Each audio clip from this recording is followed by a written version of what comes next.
the Honorable Defence Minister of India to release this special commemorative coin under the presence of our Honorable Chief Minister of Tamil Nadu, and we request our Honorable Chief Minister of Tamil Nadu to receive the commemorative coin.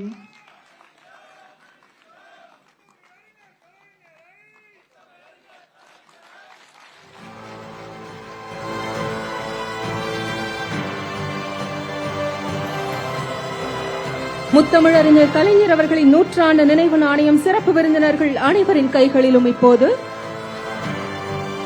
Now, Muthamizharinyar Kalaignar's centenary commemorative coins are in the hands of our special dignitaries on this stage.